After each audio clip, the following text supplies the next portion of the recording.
पहला सामुएल की पुस्तक 7वां अध्याय 1 वचन से लेकर के हम उसके 12 वचन तक पढ़ेंगे, बारी बारी से पढ़ेंगे। पहला सामुएल 7 अध्याय 1 से 12 वचन तक बारी बारी से पढ़ेंगे। तब किर्यतयरीम के लोगों ने जाकर यहोवा के संदूक को उठाया और अमीनादाब के घर में जो टीले पर बना था रखा, और यहोवा के संदूक की रक्षा करने के लिए अमीनादाब के पुत्र एलीआजर को पवित्र किया। संदूक को रखे बहुत दिन हुए, आज 20 वर्ष और इस्राएल का सारा घराना इलाक से निकला हुआ यहोवा के पीछे चलने लगा। तब सामुएल ने इस्राएल के सारे घराने से कहा, यदि तुम अपने पूर्ण मन से यहोवा की ओर फिरे हो तो पराये देवताओं और अस्तोरेत देवियों को अपने बीच में से दूर करो और यहोवा की ओर अपना मन लगाकर केवल उसी की उपासना करो, तब वह तुम्हें फिलिस्तियों के हाथ से छुड़ाएगा। तब इस्राएलियों के बाद देवताओं और अस्तोरेत देवियों को दूर किया और यहोवा। फिर सामुएल ने कहा, सब इस्राएलियों को मिस्पा में इकट्ठा करो और मैं तुम्हारे लिए यहोवा से प्रार्थना करूंगा। तब वे मिस्पा में इकट्ठे हुए और जब धन के और उस दिन प्रकाश आया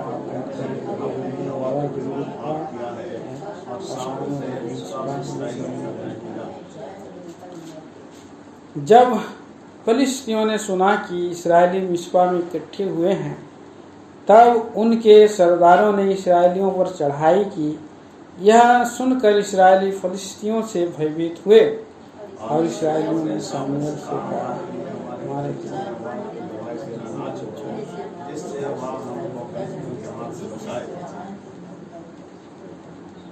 तब सामुएल ने एक दूध पिता मेमना ले सर्वांग होमबलि करके यहोवा को चढ़ाया, और शमूएल ने इस्राएल के लिए यहोवा की दुहाई दी और यहोवा ने उसकी सुन ली।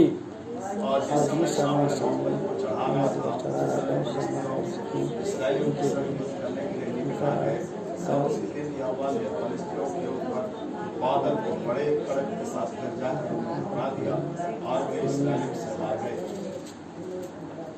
तब इस्राएली पुरुषों ने मिस्पा से निकलकर फिलिस्तियों को खदेड़ा और उन्हें बेतकार के नीचे तक मारते चले गए।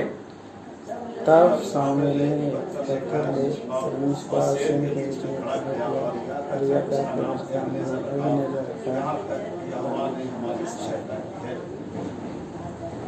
हमारे अत्यंत दयालु महान सच्चे परमेश्वर, अनुग्रह दया करुणा से भरे ईश्वर, धन्यवाद देते हैं प्रभु जी। आज एक बहुमूल्य अवसर हमें दिया है।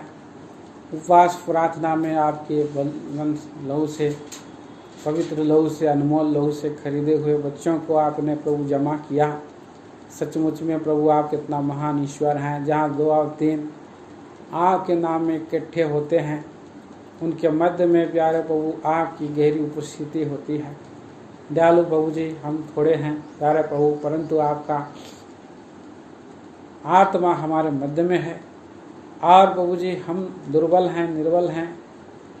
हमारे जीवन में प्यारे प्रभु जी भली बातें नहीं हैं, फिर भी आप हमें प्रभु जी आपके निकट में आने के लिए अनुग्रह दिया है। और प्रभु आपने हमारे लिए एक मार्ग तैयार किया है कि हम आपके चरणों के चौकी के पास आपकी हमारी आवश्यकताओं को, दुहाइयों को, विनतियों को प्रभु चढ़ाएं और आप स्वर्ग से सुन लें और प्रभु जी उत्तर दें। इससे पहले प्रभु आपके वचन के आईने से हम जांचे जाएं, परखे जाएं। प्रभु हम अपने आप को ठीक ठाक करें, ताकि हमारा प्रभु आप महान ईश्वर जो सब कुछ को पूरा करने वाला है, सहायता करने वाला है, करेंगे। वो दयालु प्रभु, इस समय आपका उपस्थिति मांगते हैं। अयोग्य दास पर दया करें, पूर्ण रीति से खाली करें, क्रूस की आड़ में छिपा ले, मनुष्य को पीछे रखें। प्यारे प्रभु जी, हर एक से बातें करे, मुझसे बातें करे, सबसे बातें करे। प्रभु आप दया करें, अनुग्रह करें। प्रभु यीशु क्रिस्त के नाम में मांगते, सुनिए, ग्रहण करें पिताजी। हाँ, सब हमने इस अध्याय के बारे में हम लोग कई बार हम लोग ध्यान किया है, फिर भी हमारा प्रेमी उद्धारकर्ता प्रभु हर बार नए सिरे से बात करने वाला प्रभु है।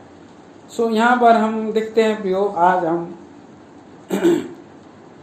हमारे जीवन में दाऊद ने एक वचन कहा था 66 अध्याय में कि अगर मैं बुरी और मन में अनर्थ की बात को सोचता तो प्रभु मेरी नहीं सुनता। तो आज ऐसा कोई नहीं है व्यक्ति जो उनके मन में, ख्याल में, विचारों में अनर्थ की बात और कई बार जो है कि ना आए। कई बार आता है, बुरे बुरे विचार आता है, ख्याल आता है। सो इसके लिए हमें प्रभु के सामने में आना है और अपने जीवन को प्रभु के सामने में रखना है, ठीक ठाक करना है और प्रभु की और हमें और हमारी दुआएं विनती बिना बाधा, बिना रुकावट और प्रभु के सिंहासन तक पहुँचे और प्रभु हमें स्वर्ग सिंहासन से अपने और उत्तर दे। हमारा प्रभु ना केवल प्रार्थना का सुनने वाला है, पर हमारा प्रभु प्रार्थना का उत्तर देने वाला है। प्रेयर हेयरिंग एंड और प्रेयर आंसरिंग गॉड है प्रभु, उसका सुनने वाला और उसका उत्तर देने वाला प्रभु है।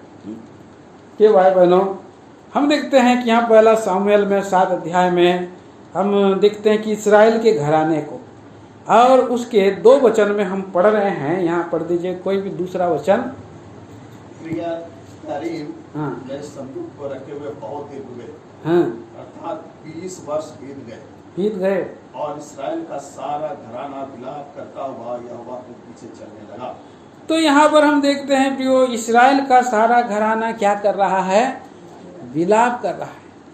तो ये विलाप करने वाला और लोग और यहोवा के पीछे विलाप कर करके जा रहा है, किस लिए, किस कारण से? क्योंकि हम पवित्र शास्त्र बाइबल में हम तो पढ़ते हैं कि जो परमेश्वर के निकट में आते हैं वो तो वहाँ पर से आनंद मिलता है, उनको जो है कि आनंद की भरपूरी है बोल के वचन में हम पढ़ते हैं। देखिए भजन संहिता की किताब 4 अध्याय 43 चैप्टर 43 अध्याय 4 वचन में हम पढ़ते हैं, क्योंकि हमारा परमेश्वर के पास जाने से हमें आनंद का और मूल है, कुंड है बोल के लिखा है। देखिए पढ़िए। तब मैं परमेश्वर के वेदी के पास जाऊंगा, हाँ, उस ईश्वर के पास जो मेरे अति आनंद का कुंड है। अति आनंद का कुंड है, जहाँ से आनंद निकलता रहता है और कभी खत्म नहीं हो सकता है। आनंद का कुंड, आनंद का सोता जो बहते रहता है। कई पहाड़ और जगहों में जहाँ पर हम देखते हैं कि इस्राएल देश ऐसा देश है और मध्य पूर्व देश ऐसा देश है जहाँ चारों ओर पहाड़ है, ऊंचाई है और मरुभूमि है। परंतु ऐसे मरुभूमि के जगह में भी कहीं न कहीं एक जो है और सोता निकलते रहता है।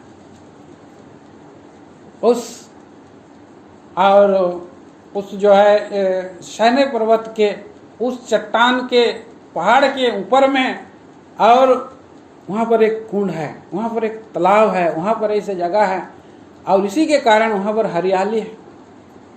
तो इसीलिए और उस कुंड के पास, जो कुंड का नाम है आनंद का कुंड, हमारा प्रभु आनंद का कुंड है। लेकिन ये लोग तो विलाप कर रहे हैं, कितना बड़ी दुखदायी बात है। यहाँ पर आगे हम और भी पढ़ते हैं, भजन 46 अध्याय और 4 वचन भी पढ़ते हैं। भजन संहिता 46 का 4।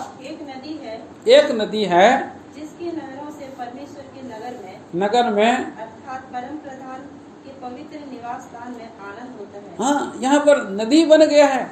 तो प्रियो, ये आनंद का नदी है। प्रभु हमारा आनंद का कुंड भी है, आनंद का नदी भी है, और उसके पास जब आप जाएंगे प्रियो तो आनंद होता है। परमेश्वर का निवास स्थान में आनंद होता है। आप और मैं, हमारा परमेश्वर का जीवते निवास स्थान है। हमारे जीवन में आनंद आना चाहिए, आनंद होता है। फिर हम भजन संहिता 37 भी पढ़िए, 4 वचन, भजन संहिता 37 का 4।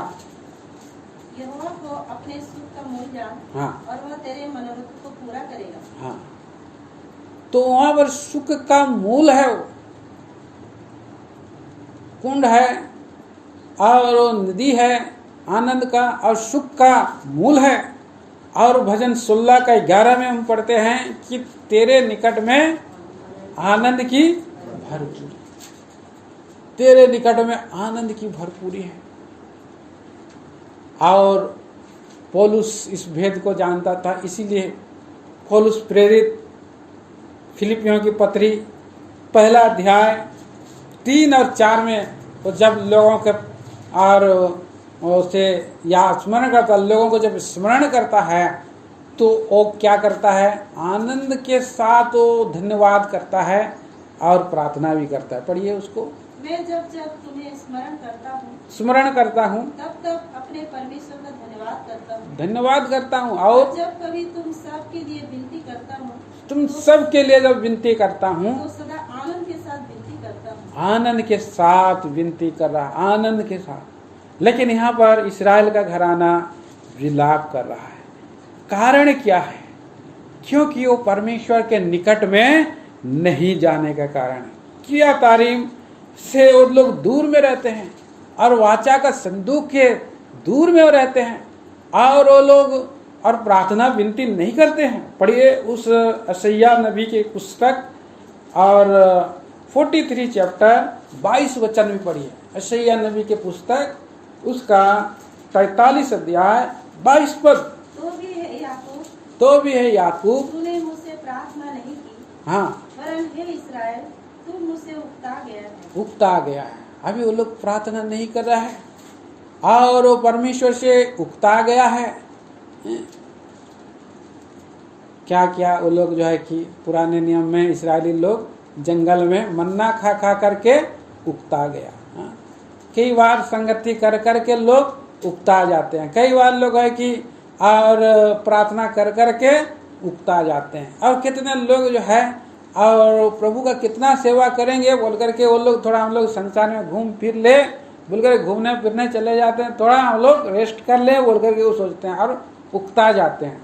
तो यहाँ पर ये रोने विलाप करने का 20 साल तक वो लोग विलाप कर रहे हैं, क्योंकि उन्होंने भेद अभी तक नहीं जाना, क्योंकि वो लोग वाचा का संदूक को अपने हृदय में और अपने निकट अपने नजदीक में वो लोग नहीं रखा। किया तारीम में वाचा का संदूक है और बहुत दिन तक वो लोग 20 साल तक इस्राएल का सारा घराना विलाप कर करके वो लोग जा रहा है। इसके कारण से विलाप हो रहा, इसलिए कि हमारा प्रभु का निकट में हमें रहने से दाऊद के भेद सीखा, दाऊद ये भेद सीखा कि हम प्रभु का निकट में रहें, प्रभु का वो मेरा आती आनंद का कुंड है बोल करके और मेरा सुख का मूल है बोलता है और आनंद की भरपूरी उसी के पास है, इसलिए मैं उधर ही जाऊंगा बोल करके उसने जो है आनंदित किया और पौलुस भी आनंद है। तो इस तरह से हमारे जीवन में हम देखते हैं, पहला विचार हम देखते हैं कि हमारा प्रभु का निकट में रहना है, प्रार्थना करते रहना, जिससे आनंद मिलता, आनंद का मूल मिलता है, विलाप चला जाएगा।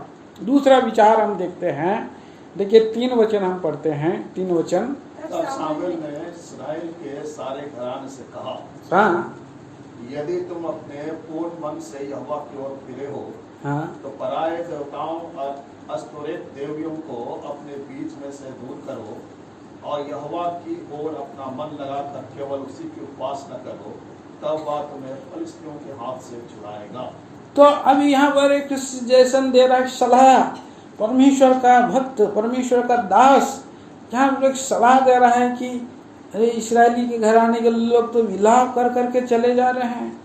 यह हमारे लिए सर्चिंग का विषय है, क्या हमारे जीवन में विलाप है? अगर विलाप है तो क्या कारण से हम विलाप कर रहे हैं? क्योंकि हम जो है पूर्ण मन से यहोवा की ओर फिरना है। अगर कोई मनुष्य यदि पूर्ण मन से यहोवा की ओर फिरे, पूर्ण मन से यहोवा की ओर फिरना है, फिर मन से यहोवा की ओर अगर कोई फिरता है तो प्रभु का वचन में हम देखते हैं कि हमारा प्रभु हमारे मन और मर्म का ज्ञाता है, मन और मर्म को जानने वाला है। मन को अगर हम प्रभु की ओर लाएंगे तो हमारा सहायता करता है। पढ़ेंगे हम लोग दूसरा इतिहास 16 अध्याय का 9 वचन। दूसरा इतिहास 16 अध्याय 9 वचन। देख यहोवा की दृष्टि सारी पृथ्वी पर इसलिए फिरती रहती है जिसका मन उसकी ओर निष्कपट रहता है। हाँ, उनकी सहायता में वह अपनी सामर्थ दिखाए।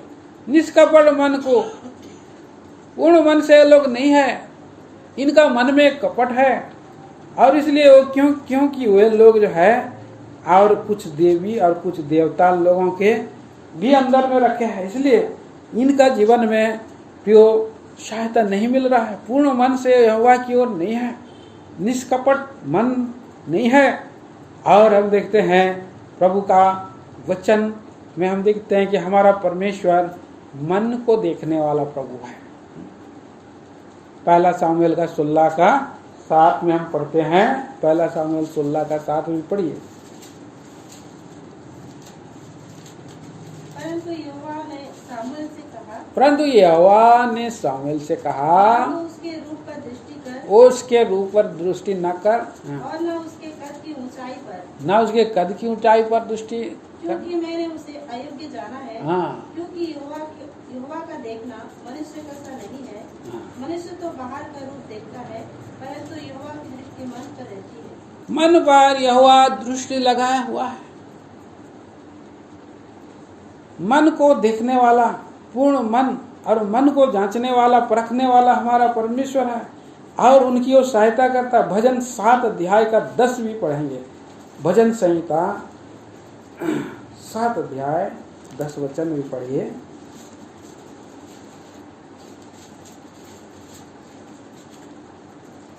मेरे ढाल परमेश्वर के हाथ में है, मेरे ढाल परमेश्वर के हाथ में है, वह सीधे मन वालों को बचाता है। हाँ, देखिए यहाँ पर दाऊद सीधे मन वाला था, इसलिए उसको राजा बना दिया।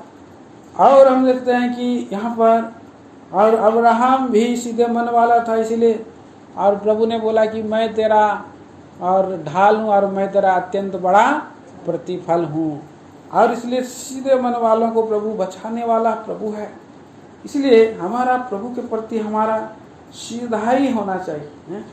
देखिए कितना, और इस संसार में मनुष्य की दशा क्या है, मनुष्य की स्थिति क्या है, पढ़िए उसका 5 अध्याय भजन संहिता 5 का 9 में हम पढ़ते हैं।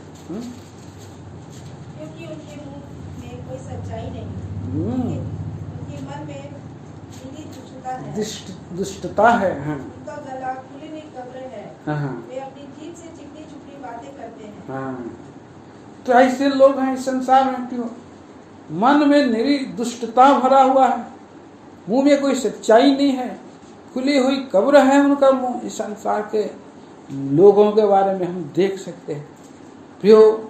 लेकिन जो सीधे सच्चे मन लोग में चलते हैं, प्रभु जी उन पर अपना कृपा दृष्टि रखता है, उनको बचाता है, उनको बचाता है। कितना अद्भुत हमारा महान परमेश्वर है। इसलिए हम यिर्मयाह नबी 17 अध्याय और 9 वचन भी हम पढ़ते हैं, 9 वचन और 10 वचन भी पढ़ते हैं। मन के विषय पे हम थोड़ा देख लें। यिर्मयाह 17 का 9 और 10। हाँ, मन तो सब वस्तुओं से अधिक धोखा देने वाला है। मन तो सब वस्तुओं से अधिक धोखा देने वाला होता है। उसमें असाध्य रोग लगा है, असाध्य रोग लगा है। उसका भेद कौन समझ सकता है। हाँ, आगे 10 भी। मैं यहोवा मन की खोजता और हृदय को जांचता हूँ। हाँ, ताकि प्रत्येक जन को उसकी चाल चलन के अनुसार अर्थात उसके कामों का फल दूं। इस्राएली लोगों का मन को खोज रहा है। कहाँ है उनका मन? कहाँ है वो? मेरे से लगाया क्यों नहीं? उनका मुंह में तो जरूर हूँ, लेकिन उनका मन में मैं नहीं हूँ बोल रहा है। प्रियो इब्रानी 13 अध्याय और उसका 10 वचन 3 का, इब्रानी 3 का 10 वचन हम पढ़ते हैं। इब्रानियों की पत्री 3 अध्याय। इस्राएली लोग जंगल में थे तो कैसे वो लोग चलते थे। इस कारण मैं उस समय के लोगों से क्रोधित रहा और कहा उनके मन सदा भटकते रहते हैं। भटकने वाला मन है उनका, सदा मन भटकते रहता है। और इन्होंने मेरे मार्गों को नहीं पहचाना। मार्ग को दाएं बाएं चले, प्रभु का मार्ग में आगे नहीं बढ़े। हाँ, प्रभु की ओर सीधा मार्ग में, सरल मार्ग में, सच्चाई मार्ग में नहीं चले, और इसलिए उनका मन सदा भटक भटक के चला जा रहा है। और प्रियो, वहाँ पर हम देखते हैं कि वो मन, उनका काम भी, उनका पाँव भी वो भटक गया है, भटक गया। कितना दुखदायी बात है प्रियो। इसलिए जांचने का विषय है। इस्राएली लोगों से हमें उदाहरण देता है, हमारा मन तो कहीं नहीं भटक रहा है संसार में, हम तो नहीं भटक रहे हैं, हमारा पांव तो नहीं भटक रहा है संसार में। तो इसलिए उपवास प्रार्थना प्रभु ने उनको यहाँ कराया, हमें भी कराया है। और जेम्स की पुस्तक में 4 अध्याय का 8 और 9 वचन पढ़ते हैं। याकूब की पुस्तक, याकूब की पत्री 4 अध्याय 8 और 9 वचन। परमेश्वर के निकट आओ, परमेश्वर के निकट आओ, वह भी तुम्हारे निकट आएगा, वो भी तुम्हारे निकट आएगा। और हे पापियों अपने हाथ शुद्ध करो, अपना हाथ शुद्ध करो, और हे दुचित्ते लोगों अपने हृदय को पवित्र करो। हाँ, दुखी हो और शोक करो और रो, पश्चाताप करो, दुखी हो, शोक करो और रो। हाँ, पश्चाताप करो। तुम्हारी हंसी शोक में और तुम्हारा आनंद उदासी में बदल जाए। हाँ, तो वहाँ पर हम देखते हैं कि उनके, और इसलिए वो लोग, हम देखते हैं कि मन को फेरने के लिए, पूर्ण मन को फेरने के विषय में, और सामुएल ने इस्राएल घराने को कहा, इस्राएल घराने को कहा कि पूर्ण मन से प्रभु के पीछे चलो, पूर्ण मन से उसके पीछे चलो प्रियो। और कई बार हमारे जीवन में हम देखते हैं कि हम, हमारे जीवन में भी पूर्ण मन से हम प्रभु के निकट में नहीं जाते हैं। तो यहाँ इस्राएली लोगों को बहुत जगह में बताया गया है। यशायाह नबी की पुस्तक में भी आएंगे, यशायाह 59 और 12 और 13 वचन, 59 अध्याय का 12 और 13 वचन पढ़ेंगे। क्योंकि हमारे अपराध तेरे सामने बहुत हुए हैं, हमारे अपराध तेरे सामने बहुत हो गए हैं, हमारे पाप हमारे विरुद्ध साक्षी दे रहे हैं। हाँ, हमारे अपराध हमारे संग है, हाँ? और हम अपने अधर्म के काम जानते हैं। यहाँ पर ये पश्चाताप कर रहे हैं, पापों से पश्चाताप कर रहे हैं। नबी के द्वारा जब और पापों के विषय में उलाहना दिया जा रहा है, तो वे यहाँ पर कह रहे हैं क्योंकि हमारे अपराध तेरे सामने बहुत हो गए, हमारे पाप हमारे विरुद्ध साक्षी दे रहे हैं, पाप गवाही दे रहा है, हमारे अपराध हमारे संग है, हम अपने अधर्म के काम जानते। 13 वचन भी, हमने यहोवा का अपराध किया है, हाँ, हम उससे मुकर गए, हाँ, मुकर गए, हाँ, और अपने परमेश्वर के पीछे चलना छोड़ दिया। हम अंधेर करने लगे, हाँ, और उलट फेर की बातें कही। हाँ, हमने झूठी बातें मन में गढ़ी और कही भी। हाँ, ये मन के अंदर में क्या किया है, गढ़ी है, कही है, और मुकर गए हैं, प्रभु से मुकर गए, हम उससे मुकर गए बोल रहे हैं, चलना छोड़ दिया है। तो कितना कितना काम उन्होंने वहाँ पर हम देखते हैं कि किया है। 63 अध्याय से भी हम पढ़ेंगे यहाँ पर, यशायाह 63 और 15 वचन से 18 वचन तक कोई पढ़ें। स्वर्ग से हाँ, जो तेरा पवित्र और महिमापूर्ण वासस्थान है, दृष्टि कर, तेरी जलन और पराक्रम कहाँ रहे? तेरी दया और करुणा मुझ पर से हट गई है। निश्चय तू हमारा पिता है, यद्यपि अब्राहम हमें नहीं पहचानता और इसराइल हमें ग्रहण नहीं करता, तो भी हे यहोवा तू हमारा पिता और हमारा छुड़ाने वाला है। प्राचीन काल से यही तेरा नाम है। हाँ, हे यहोवा तू क्यों हमको अपने मार्ग से भटका देता और हमारे मन ऐसे कठोर करता है हम तेरा भय नहीं मानते। हाँ, हम तेरा भय नहीं मानते हैं बोल रहा है, हमारा मन कठोर हो गया, हमें हमारा मन भटका दे रहा है बोल रहा है। अब अपने दास अपने निज भाग के गोत्र के निमित्त लौटा, हाँ। तेरी पवित्र प्रजा तो थोड़े ही समय तक तेरे पवित्र स्थान की अधिकारी रही। हमारे द्रोहियों ने उसे लताड़ दिया है। हम लोग तो ऐसे हो गए हैं मानो तूने हम पर कभी प्रभुता नहीं की। हम पर कभी प्रभुता नहीं किया। हाँ। और उनके समान जो कभी तेरे ना कहलाए।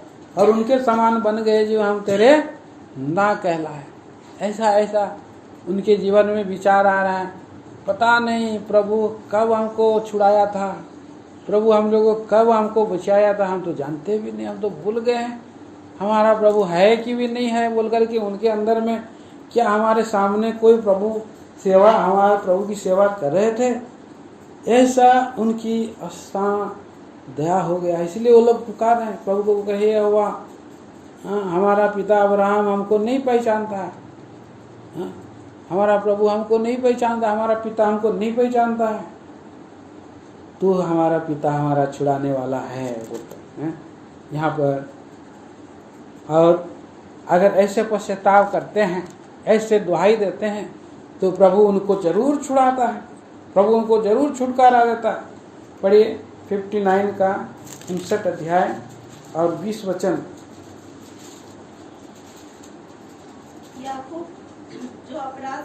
याकूब में जो अपराध से मन फिराते हैं, उनके लिए सिय्योन में एक छुड़ाने वाला आएगा। हाँ, अपराधों से जो मन फिराने वाले लोग हैं, प्रभु उन लोगों के लिए छुटकारा देने वाला प्रभु है। क्यों, कितना अद्भुत हमारा परमेश्वर है। वो पश्चाताप करते ही लोगों को उनके पापों से वो छुड़ाता है। और इसलिए कि मनुष्य स्वयं से वो छुटकारा नहीं पा सकता, इसलिए उसे पश्चाताप करना है और प्रभु से कहना है, हे प्रभु मुझे फेर तो मैं फिर जाऊंगा, मेरे मन को फेर तो ले कि मैं फिर जाऊंगा, मुझे बचा ले तब मैं बच जाऊंगा बोल कर प्रार्थना करना। और भी देखिए भजन सैया 64 अध्याय में हम पढ़ते हैं और 6 और 7 वचन पढ़ें। हम तो सब के सब अशुद्ध मनुष्य के से हैं, हम सब के सब अशुद्ध मनुष्य के से हैं, और हमारे धर्म के काम सब के सब मैले छिद्रों के समान हैं। हम सब के सब पत्ते के समान मुरझा जाते हैं। हाँ। और हमारे अधर्म के कामों ने हमें वायु के समान उड़ा दिया है। हवा हो गए, प्रभु के सामने में हवा हो गए, टिक नहीं। अब एक इलेक्शन में लोग यूपी इलेक्शन में किया, एक जन कमेंट किया है, अरे वो वहाँ का जो लाला बाबा गायब हो गया, लाला बाबा का साइकिल पंचर हो गया, हाँ, और हाथी हवा हो गया बोलता है, हाथी हवा हो गया माने हार गया। माने यहाँ पर हम देखते हैं वायु के समान अपने निकट से उड़ा ले गया। हाथी तो इतना भारी है, हवा कैसे हो जाए? आदमी भी कितना हल्का है, पाप के कारण हल्का हो जाता है, हुआ हवा हो गया, हमको उड़ा ले गया बोलता है। प्रभु के सामने खड़ा ही नहीं होने दे रहा है, इतना जोर से। जब प्रभु चट्टान कहाँ पर सैन्य पर्वत पर आया तो इतना आंधी चला, इतना गर्जन हुआ, सब लोग अपना डर से हालत खराब था। आंधी चली थी, हवा हो गए, वो लोग उड़ा ले गया। तो इस तरह से जो हम देखते हैं कि मनुष्य को उड़ा ले जाता है, सामने टिकने नहीं देता है। प्रभु इतना महान, और प्रभु जब आएगा तो कैसे आएगा? बवंडर चलेगी। भजन संहिता 50 में पढ़ते हैं, हाँ, बवंडर चलेगी। एलिया जो है एलिया बवंडर में चढ़ गया, पीछे से उसको खींच लिया। इसे बवंडर रथ आगे चला और वही बवंडर को खींच लिया। कई बार आप ट्रेन के सामने में आप जाएंगे तो ट्रेन का ज़्यादा नज़दीक जाएंगे तो आपको चक्का से खींच करके वो चक्का में घुसेगा।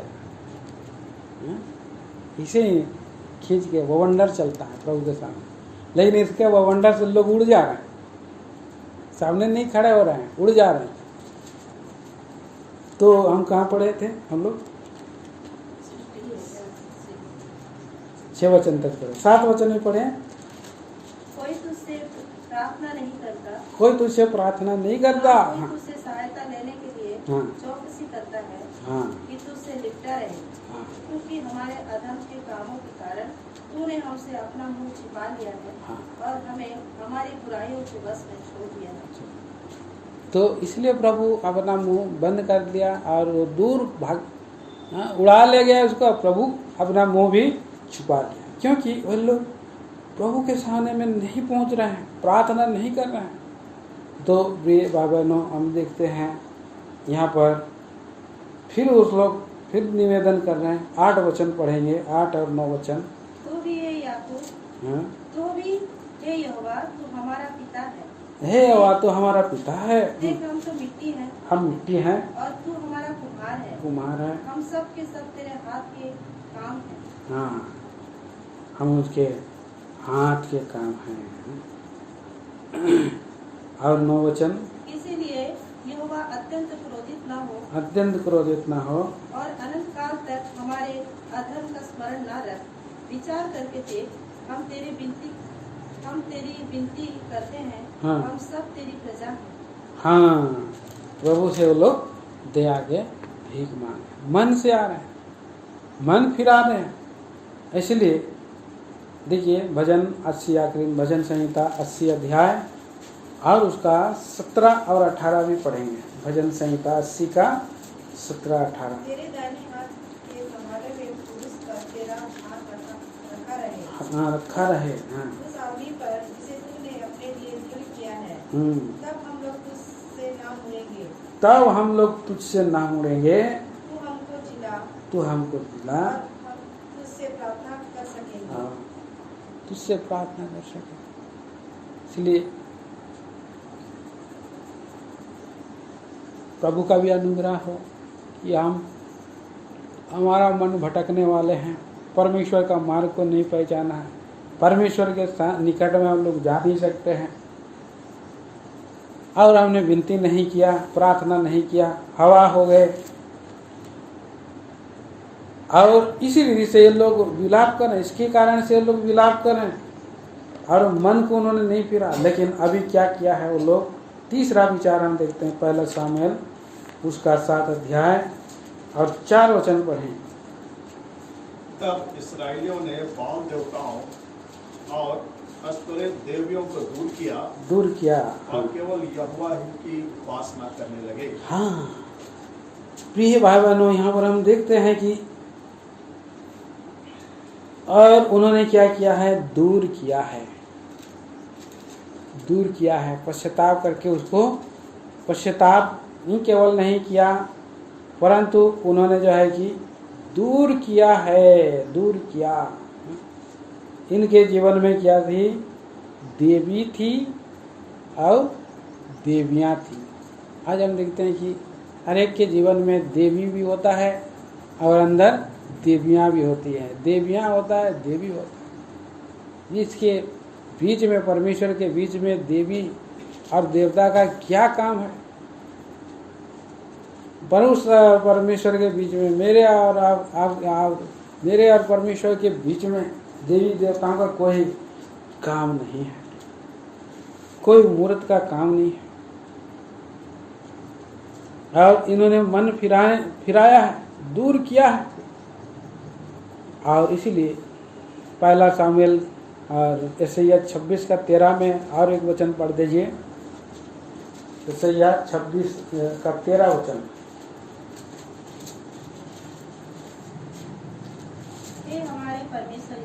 ये हमारे परमेश्वर यहोवा, तेरे सिवाय और स्वामी भी हम पर प्रभुता करते थे। और स्वामी भी हम पर प्रभुता करते थे। परंतु तेरी कृपा से हम केवल तेरे ही नाम का गुणानुवाद करेंगे। हाँ, इन्होंने एक निर्णय लिया है, इन्होंने पश्चाताप किया है और उनको दूर किया है और बोला है कि और भी स्वामी, तेरे सिवाय और स्वामी हमारे जीवन में प्रभुता ना करने पाए। इसलिए कि हम लोग कई बार प्रभु प्रभु कहते हैं, लेकिन प्रभु को जो स्थान है वो नहीं मिलता है। लॉर्ड लॉर्ड, प्रभु प्रभु कहने वाला हरेक परमेश्वर के राज्य में नहीं जा सकता है। उसका मीनिंग जो समझता है और जो सिर पद प्रभु पद के नीचे में आता है और जब उसके जीवन में वो हक रखता है, परमिट प्रभु हक रखता है और हक रखने से उसके अधीनता में वो चलता है, जब उसकी प्रभुता बढ़ती जाती है तभी उसको शांति मिल सकता है। जैसे या 9 अध्याय का 6-7 वचन के अनुसार कि वहाँ पर लिखा है कि उसकी प्रभुता बढ़ती रहेगी, उसकी शांति का अंत नहीं होगा। तो इसलिए ये लोग अभी निर्णय लिया, केवल अभी हम और भी स्वामी राज कर रहे थे, परंतु तेरी कृपा से हम और तेरा ही गुणानुवाद करेंगे। वे सब मर गए बोलता है, देवी लोग मर गए। 14 वचन में पढ़े हैं 26 का 14 में, वे मर गए हैं, फिर कभी जीवित नहीं होंगे, उनके मरे बहुत दिन हो गए, फिर वे नहीं उठने के बोलता है। तो इसलिए और चौथा उन्होंने क्या किया है, उनको दूर किया। चौथा उन्होंने क्या किया, 5 वचन पढ़िए। फिर शामुएल ने कहा, सब इसराइलियों को मिस्पा में इकट्ठा करो। सब इसराइलियों को मिस्पा में इकट्ठा करो। हाँ, और मैं तुम्हारे लिए यहोवा से प्रार्थना करूंगा। तो मिस्पा क्या है? परमेश्वर का घर है। जो परमेश्वर का घर वो लोग जा रहे हैं, मिस्पा में इकट्ठा करो मतलब परमेश्वर का घर, परमेश्वर का निवास स्थान की उनका, वहां से हमारा परमेश्वर हमारी दुहाई सुनेगा बोल के भजन 5 अध्याय 7 वचन में पढ़ेंगे। भजन संहिता चैप्टर 5 वर्स 7। परंतु मैं तो तेरी अपार करुणा के कारण तेरे भवन में आऊंगा। हाँ, मैं तेरा भय मानकर तेरे पवित्र मंदिर की ओर दंडवत करूंगा। तो उसके भय में अभी आ गया। अपार करुणा के कारण वे लोग मिस्पा में पहुंचे हैं, जो परमेश्वर का घर है, और वहां पर इकट्ठा हुए हैं, और अपार करुणा के कारण वहां पर दंडवत कर रहे हैं, प्रभु का भय मान रहे हैं। तब प्रभु क्या करेगा? भजन संहिता 27 अध्याय 5 वचन पढ़ेंगे। भजन संहिता 27 का 5।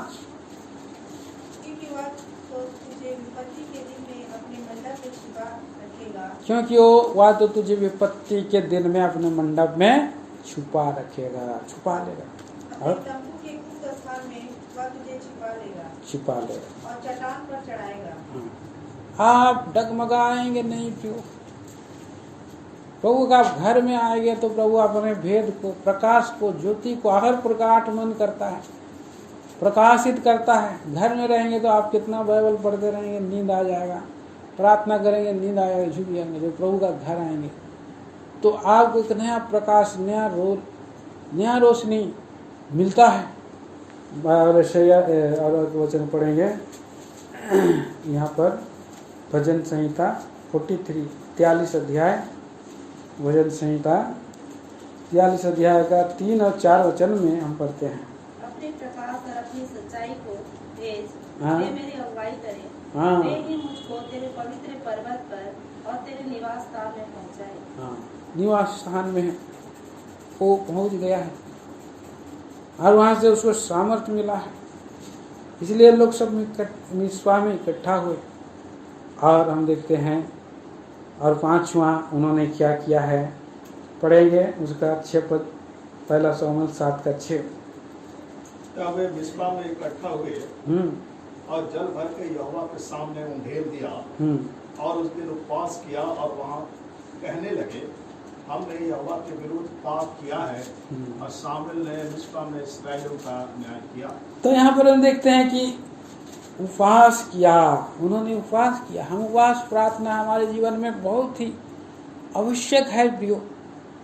उपवास के बारे में हम देखते हैं कि और जब दिन होते हैं, खाली होते, उपवास करते हैं, तो भी कल के दिन हम लोग संध्या के समय में हम देख रहे थे एस्तर की किताब 4 अध्याय का 16 वचन पढ़ेंगे। एस्तर की पुस्तक 4 अध्याय 16 वचन पढ़ेंगे। तू जाकर सूसन के सब यहूदियों को इकट्ठा कर सब यहूदियों को इकट्ठा कर और तुम सब मिलकर मेरे निमित्त उपवास करो। हाँ 3 दिन रात ना तो कुछ खाओ और ना कुछ पियो। मैं भी अपनी सहेलियों सहित उसी रीति उपवास करूंगी। हाँ। और ऐसी ही दशा में मैं नियम के विरुद्ध राजा के पास भीतर जाऊंगी, और यदि नष्ट हो गई तो हो गई। तो अद्भुत सहायता मिलता है। उपवास उन्होंने किया, और इसीलिए उपवास अगर कोई करता है और वो मंडली के साथ उपवास कर रहा है, न केवल अकेले अपने सहेलियों को लिया, पर उसने खुद मोर्दके और पूरा सूसनगढ़ में सारे लोग उपवास करते रहे, और इसलिए 3 दिन और 3 रात उपवास कर रहे हैं। हम लोग यहाँ पर एक वेला करते हैं, एक वेला करते हैं, लेकिन वहाँ पर 3 दिन और 3 रात पूरा उपवास चल रहा है। और जब ऐसे उपवास करेंगे तो प्रभु का प्रतिफल आता है। भजन संहिता 35 अध्याय 13 वचन, कल के दिन में ये वचन भी पढ़ा था, पढ़िए भजन संहिता। जब वे रोगी थे तब तो मैं टाट पहने रहा, तब मैंने टाट पहने रहा और उपवास करके दुख उठाता रहा। हाँ और मेरी प्रार्थना का फल मेरी गोद में लौट आया। हाँ, प्रार्थना का फल गोद में लौट आया। उपवास कर करके जब वो प्रार्थना किया तो प्रार्थना का फल भी आया। तो हम देखते हैं प्रिय भाई बहनों, उपवास के साथ अगर कोई प्रार्थना करे तो फल उसको मिलता है। कीड़े मकोड़े भाग जाते हैं। जीवन में जितने सारे कीड़े मकोड़े हैं, पाप है, भाग जाते हैं। वो जोएल की पुस्तक 2 अध्याय और 12 और 13 वचन पढ़ेंगे। जोएल की पुस्तक, जोएल की पुस्तक 2 अध्याय 12 और 13 वचन। तो भी यहोवा की यह वाणी है, तो भी यहोवा की यह वाणी है, अभी भी सुनो, उपवास के साथ रोते फिरते हाँ अपने पूर्ण मन से फिर कर मेरे पास आओ। अपने वस्त्र नहीं, अपने मन ही को फाड़ कर अपने परमेश्वर यहोवा की ओर फिरो, क्योंकि वह अनुग्रहकारी, दयालु, विलम्ब से क्रोध करने वाला, करुणा निधान और छुट देकर पछताने वाला है। हाँ, तो ऐसा महान प्रभु जी मन को फाड़ करके आओ बोला है। हाँ, उपवास सहित आओ।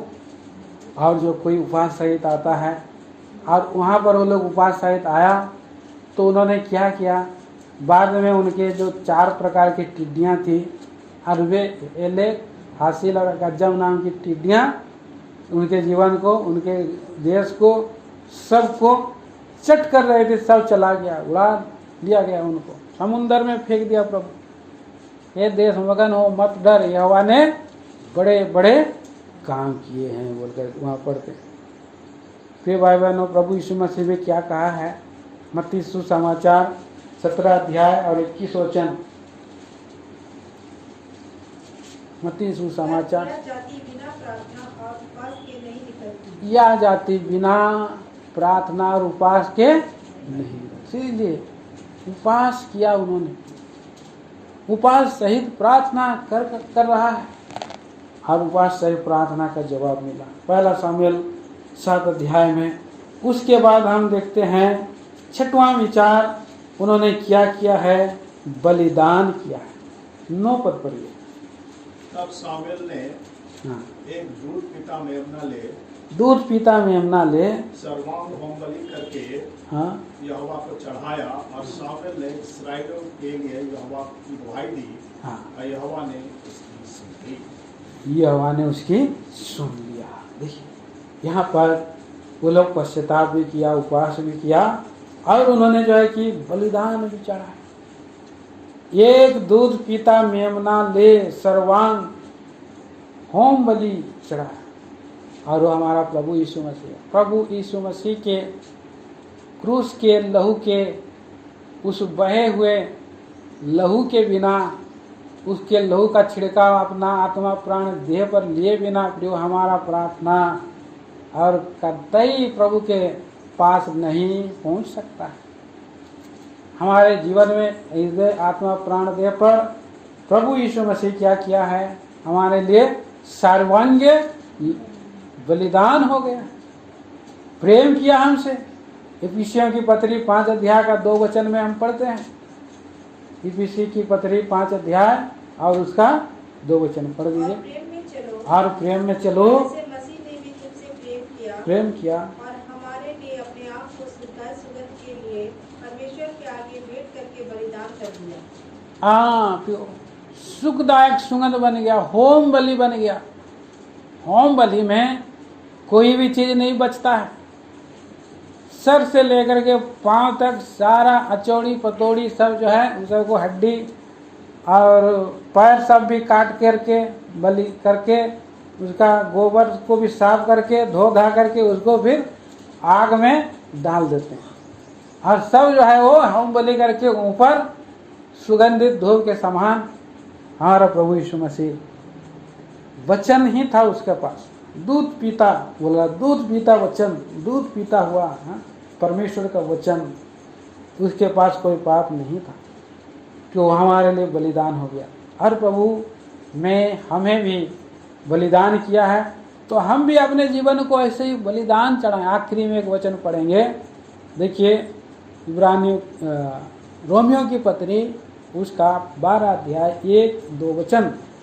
इसलिए हे भाइयों, मैं तुमसे परमेश्वर की दया स्मरण दिलाकर विनती करता हूँ कि अपने शरीर को जीवित और पवित्र और परमेश्वर को भावता हुआ बलिदान करके चढ़ाओ, यही तुम्हारी आत्मिक सेवा है। हाँ। इस संसार के सदस्य न बनो, परंतु तुम्हारे मन के नए हो जाने से तुम्हारा चाल चलन भी बदलता जाए, जिससे तुम परमेश्वर की भली और भावती और सीधी इच्छा अनुभव से मालूम करते रहो। अनुभव से मालूम करते रहो। इसलिए हमारे जीवन को प्रभु के सामने में लाना है, लहू के छिड़काव के नीचे में आना है, हर प्रभु में हमें नया होना, आत्मा प्राण देह को जीवित पवित्र प्रभु के लिए सौंपना है, बलिदान होने के लिए। और जब सौंपते हैं, लहू का छिड़काव देते हैं, नया हृदय नया मन देता है, और प्रभु हमें प्रभु की इच्छा में और चलने में सहायता करता है, और हमारी सब बातों में सहायता करता है। आखिरी में हम पढ़ते हैं 1 सामुएल 7:12 में, तब उसने जो है सहायता किया, और उन जगह का क्या नाम रखा, 12 वचन साथ में पढ़ेंगे। तब सामुएल ने एक पत्थर लेकर मिस्पा के बीच खड़ा किया, कहकर उसका नाम एक ने रखा। प्रभु यहाँ तक हमारी सहायता की, जो प्रभु पूरा सहायता करने में सामर्थ्य प्रभु है, अंत तक सहायता करता है। ताइए हम अपने जीवनों को प्रभु के हाथों में अर्पण करेंगे, हमारे जीवन के सारे और कमी घटियों को दूर करेंगे, और हमें प्रभु के सामने में अपने आप को सच करेंगे, जांचेंगे परखेंगे, और प्राप्त जांचते हुए ही उसके बाद हम लोग बाद में प्रार्थना भी करेंगे। उसी के साथ हम लोग प्रार्थना करेंगे। तो आप लोग अगर कुछ अपना प्रेयर है, प्रेयर पॉइंट है, प्रेयर पॉइंट भी जो है उसमें आप ले सकते हैं, देंगे सबको। सब लोग एक एक प्रेयर पॉइंट ले लीजिए, नया प्रेयर पॉइंट आया है। हाँ, बांट दीजिए। जो